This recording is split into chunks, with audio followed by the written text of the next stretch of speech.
बिस्मिल्लाहिर्रहमानिर्रहीम अस्सलाम वालेकुम नाज़रीन, मैं हूं वसीम कुरैशी और आप देख रहे हैं AQ TV। नाज़रीन, इस वक्त मैं मौजूद हूं अरशद महमूद के घर, जो 25 तारीख को एक इश्तिहार देखते हैं और वो गाड़ी ख़रीदने के लिए सादकाबाद जाते हैं, जहां पे उनको बेदर्दी से कत्ल कर दिया जाता है। हमारे साथ मौजूद हैं उनके भाई इरशद महमूद साहब और उनके बेटे। आइए हम मज़ीद उनसे जानते हैं। जी अस्सलाम वालेकुम।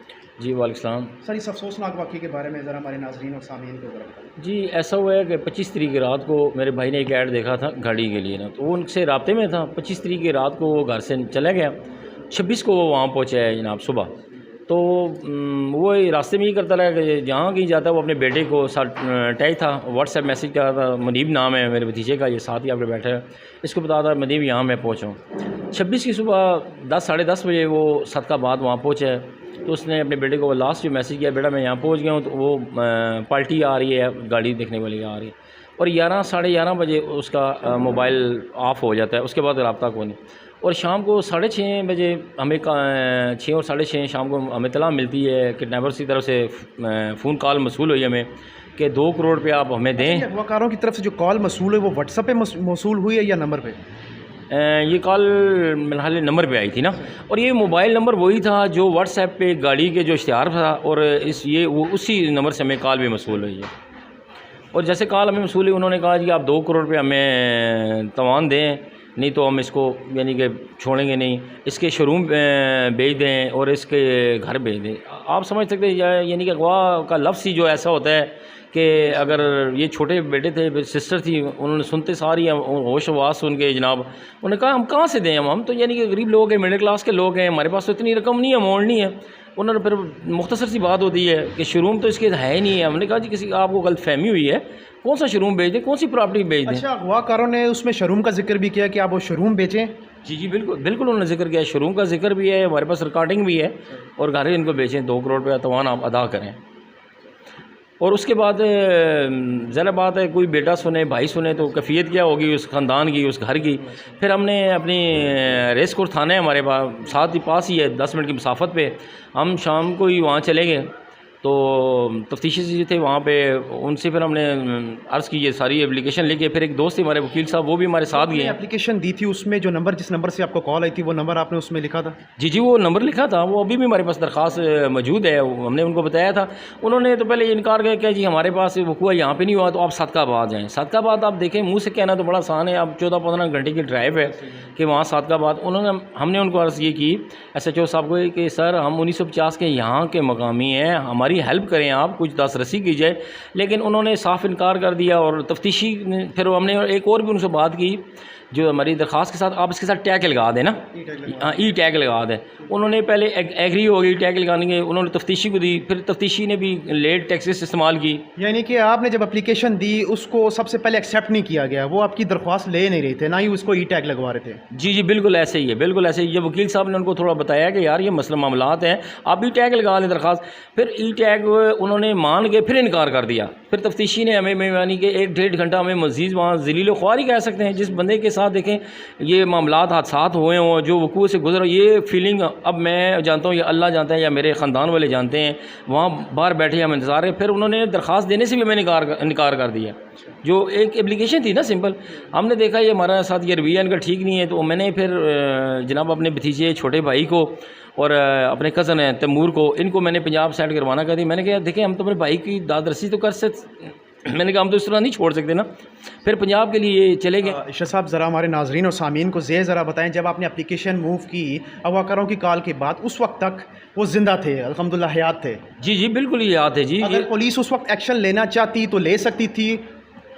ये देखें ना जी, क्यों नहीं ले सकती थी। हमारी पुलिस के बाद देखें, हम तो कहने को तो हम एटमी मुल्क हैं, एटमी पावर हैं, तो क्या हमारे पास ये सोर्सेस नहीं है कि हम लोकेशन ट्रेस नहीं कर सकते? कि हमारी पुलिस में, पंजाब पुलिस में सख्त नहीं है कि यानी कि ये फ़ोन ट्रेस कर दे? और हम इनको नंबर दे रहे हैं, मैं भाई की लोकेशनें बता रहे हैं कि यार खुदा के वास्ते यार ये ट्रेस कर दो लोकेशन। लेकिन अभी भी उन्होंने जो काम करना है, अगर वो 8-10 दिन पहले कर लेते तो एक इंसानी ज़िंदगी बच सकती थी, मेरा भाई बच सकता था, मेरे भतीजों का बाप बच सकता था, एक माँ का बेटा बच सकता था। लेकिन उसमें देखें पर्दा डाल लेंगे, आप पेटी भाइयों को बचा लेंगे। देखिए हमारा तो भाई तो चला गया, वो तो वापस नहीं आ सकता। अब भी मैं अपील करता हूँ खुदा के वास्ते, जो हमारी पंजाब पुलिस है, जितने भी मज़ीद अहदेदान हैं जो बड़ी बड़ी सीटों पर बैठे हुए हैं, हम तो कुछ नहीं कह सकते ना, हम तो कीड़े मकोड़ों का लफ्ज़ मैं इस्तेमाल करता हूँ कि मिडिल क्लास के हम कीड़े मकोड़े हैं जो बड़े बड़े अहदों में बैठे हुए हैं, बड़ी बड़ी सीटों में बैठे हैं। खुदा के वास्ते अल्लाह ना करे कि आपके साथ कोई हादसा हो। जिनके साथ बड़े बड़े जो होते हैं उनके साथ हादसा होता है, वो अफगानिस्तान से भी उठा के ले आते हैं, उनको फ़ोन ट्रेस भी हो जाते हैं। अब 9 मई का वाक़या, हम इस पाकिस्तान के शहरी हैं, हमें नहीं पता यहाँ क्या हुआ था। 9 मई के बंदे कैसे ट्रेस आउट हुए थे, और मेरे भाई के यानी कातिल नहीं ट्रेस हो सकते थे, मेरे भाई की लोकेशन ट्रेस नहीं हो सकती थी। ये मैं एक सवाल किससे करूँ? हक़ में वक्त से सवाल होता है ना। वज़ीर-ए-आज़म पाकिस्तान साहब, मैं आपसे सवाल कर रहा हूँ, वज़ीर आला पंजाब साहब, DIG साहब, IG साहब, मुझे बता दें, कोई इसका जवाब मुझे भी दे दें यार। हम गलत थे, बर वक्त कार्रवाई नहीं हुई, अब भी क्या कार्रवाई हो रही है हमेशा? हमारी क्या दास रसी हुई? SP साहब आए, दास सुना के चले गए, ठीक है जी अब होगा, वो करेंगे ट्रेस। देखें 10 दिन पहले यानी कि जुमेरात को मेरे भाई की डेड बॉडी मिले डेरा गाजी खान से। ईद वाले दिन जहाँ लोग सब खुशियाँ मना रहे थे, हमारे घर में तो मातम था। अल्लाह ना करे किसी के घर में मातम हो, मैं नहीं कहता, किसी के लिए बदवा नहीं करता, लेकिन खुदा के लिए एक सोचने का मकाम है। देखें ये कितनी दर्दनाक अजियत वाली मौत है। मेरा भाई हिजरत करने के लिए गया था, अपने बच्चों का रिस्क कमाने के लिए गया था। कितनी दर्दनासाफ़ी है कि वो कहते हैं जी वो चोरों डाकू का एरिया है, हम उनसे डर जाएँ, हम बोले ना, खामोश होकर बैठ जाएँ, अपने भाई के कातलों की तलाश ना करें।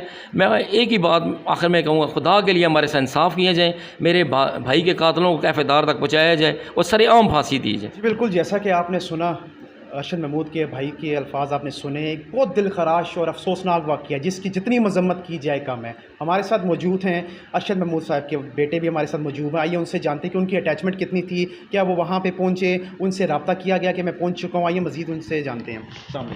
वालेकुम अस्सलाम। अच्छा, आप मज़ीद बताइएगा, जब आपके वालिद साहब पहुँचे हैं, आपने उनसे ज़ाहिर बात है रब्ता किया होगा जी जी कि मैं पहुँच चुका हूँ, जी। उसके बाद का वाक़या क्या हुआ, आप ज़रा बताएँ।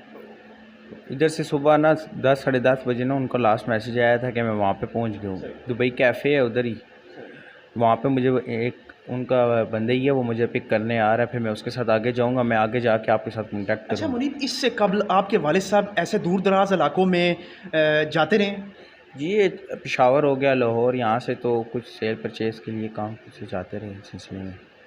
अच्छा, मज़ीद बताइएगा हमारे नाज़रीन को कि क्या फिर बात हुई उनसे? दुबई कैफ़े वो पहुँच गए हैं, उसके बाद हमारा कॉन्टैक्ट नहीं रहा, मैं मुसलसल उनको कॉल ट्राई करता रहा। क्या टाइम था वो, क्या वक्त था उस वक्त? सुबह साढ़े 10 बजे लास्ट मैसेज था उनका कि मैं उसके बाद अगवाकारों की कॉल कितने बजे आपको आई? 6:30 बजे शाम। यानी शाम को 6:30। उन्होंने क्या बात की आपसे? उन्होंने बात की है, कॉल की है, 2 करोड़ रुपए का तो आन क्या है, नहीं तो इसको शूट कर देंगे हम। इसके जो शोरूम है, गाड़ियाँ हैं, बेच दें। वो फुप्पो ने कॉल रिसीव की थी, उन्होंने कहा इस तरह का कुछ भी नहीं है हमारे पास।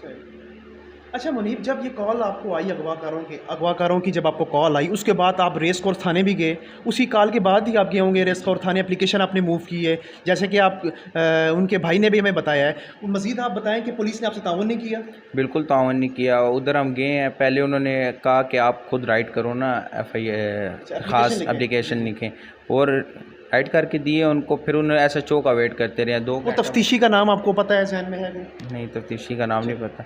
SHO रेस कोर्स में अमाद नाम के हैं SHO, उनका वेट करते रहे मुसलसल। कितना इंतज़ार किया आपने? 2 ही घंटे उनका वेट किया। उसके बाद वो आए? आने के बाद उन्होंने एप्लीकेशन देखी, एप्लीकेशन ले इनकार कर दिया उन्होंने कि हम एप्लीकेशन ले सकते, ये हमारा काम ही नहीं है, ये आपकी सदकाबाद में जहाँ से बंदा अगवा हुआ है वहाँ पे ही होगी एप्लीकेशन। आप क्या इसको देखते हैं कि ये पुलिस की सरासर नाअहली के बाइस ये सारा वकूआ हुआ? अगर बर वक्त कार्रवाई की जाती तो आपके वालिद साहब आपके साथ होते? जी जी बिल्कुल ऐसा ही है, कार्रवाई की जाती बिल्कुल वो बच सकते थे। हमने उनको नंबर भी दिए हैं, सब कुछ दिया है कि इस जगह पे लोकेशन, लास्ट लोकेशन भी बताएगी। आप वज़ीर-ए-आज़म या वज़ीर आला साहब से अपील करना चाहते हैं तो उस हवाले से?